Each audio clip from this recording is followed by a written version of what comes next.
Hey guys, welcome back. So, got some exciting news right now, guys. Something I've been looking forward to quite a while, and it's to do with what's behind me. So you might see, what's that? 240 volt plugs. It's finally got them connected up, guys. So let's flick this camera around and let you have a closer look. So guys, I've just been testing it out. It's not that long ago that the electrician left. No mucking around. Got the induction cooktop on here. So what you see here, this is specifically designed for four-wheel drivers, for campers. So it's got a mode that when you first turn it on, it starts at 500 watts. So it doesn't boof right up. So it starts at a low output, and you switch it off. You just hit that button like so. So at the moment now, I've been testing the induction cooker out. So I've actually dropped it down to 90%, and I've got it on charge now. So I've turned the charger on. So if you have a look over here, you'll see what I've got here. So you can see I've got the 15 amp connector connected on, but I'm plugged into through my shed. So I'm using one of these amphibians, which goes from a 10 amp to 15 amp. Now what I can do in the Multiplus, you can actually adjust the maximum amps that it'll draw. So I'll send it, so because I've got it plugged into a 10 amp outlet in the garage, I've got it set to draw maximum 10 amps. So it will not consume any more than 10 amps. So if you have a look here, now I've got the induction running here. It's in a cooling down mode, which is just switched off. And I've got the fridge running here, and also got the charger for my 240 volt charger for my iPhone running here. And if you have a look, I've got the charger on now. So with the Multiplus, you can actually set the charger for different charge rate levels right up to 80 amps. Okay, so I've got the single lithium iTech World 120 amp lithium battery, and they suggest a maximum of, well, you can charge potentially up to 100 amps, I believe, but it's not too good for the battery.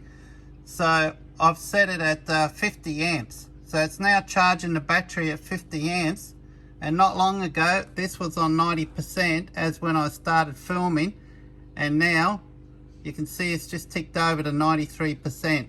Now this is the beauty of this meter as well. You can see all the info that's available on this. Now I'm going to do a more thorough video on this. So I'm just going to test it all out, get it all working properly. But if I can get in closer here, you can see off the grid, off the AC, is pulling in about 740 watts. So it's going through into the Multiplus, and it's all feeding that into the battery. Now if I turned on the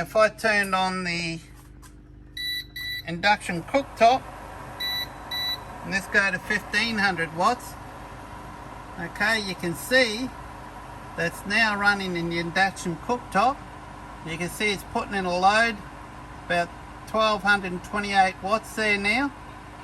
It's coming out of the induction cooktop. And off the grid, it's coming in at 1970 watts. So that water's boiled now. Let me turn that down to 500. There we go, to switch that off. Now I can go into the settings here and see what amperages it's drawing. It won't draw any more than 10 amps, but I've got it set to maximum of 10 amps. As soon as it hits that 10 amps, it'll stop there. I've also got all the circuit breakers. As you can see, it's the circuit breakers. So I've got the input and the output for the circuit breakers. So they're all done to the specs as it needs to be. Now I haven't completely completed the unit yet. I've still got some cabling, as you can see, to tidy up, etc. But it's pretty close to being finished. I might end up putting a drawer in here. I'll see how I go without drawers. I've got some containers that should fit perfectly in here that I'll be using. So I'll see how I go with that. You can see that's putting in 50 amps in there. Now I can remotely connect to this on my phone, because as you know I've got the Cerbo GX and that thing at the back there on top of the Multiplus that you can see there with the flashing light. That's the Victron 4G dongle.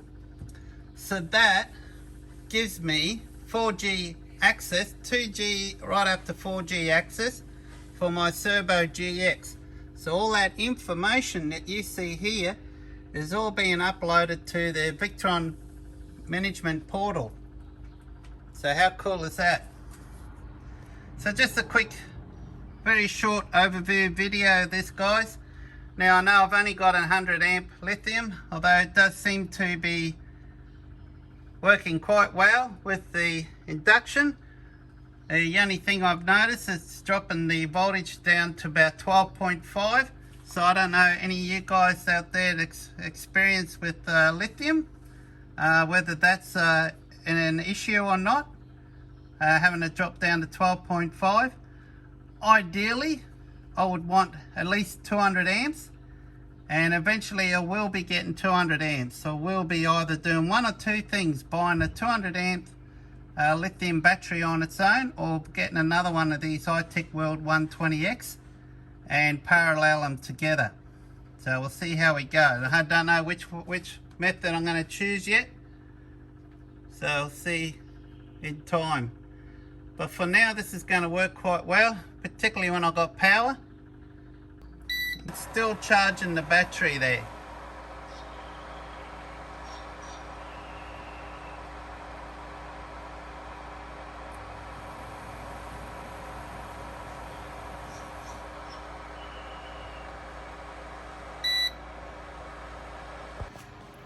So just a quick video, guys, just a quick short video. Just super excited to finally have this set up. For some of you that's been following, particularly on Instagram, it's been quite a challenge looking for an electrician to wire this up for me. Honestly, it's been a real challenge. It just so happens today that we had a new aircon fit in, and I asked the electrician, you know, can you have a look? What do you think? He said, yeah, sure, I can do it now. So it's a beauty. So I'm super excited to get this thing up and running. So guys, I'm going to put it to the test. I'm not going to work it too hard. I've been working it pretty hard at the moment. I'm just a bit concerned that the battery's dropping down to 12.5. Maybe that doesn't matter with the lithium. I don't know. It certainly can handle the draw out. I notice it's roughly around 104, 120 amps, which is within specs of the iTech World 120X battery, because they claim continuously you can safely draw 150 amps out of that. So I'm well within the specs of that. It's between 104 to 120, depending what settings I put on. I find if I'm using on about 1,000 watts, which is where I would use it most of the time, it'll either be between 500 to 1,000 watts. It'll draw no more than probably about 100 to 105 amps, which would be well within specs. But I did notice that the voltage of the battery dropped down to about 12.7. Even down when I pushed it a bit harder at 1500 watts, it actually drops down to about 12.4. So mostly sitting about 12.5, 12.6 when I've got the inverter running with the induction cooktop. So guys, I don't know, is that no good? Is that fine for the battery? I don't know, you tell me. So till next time, cheers.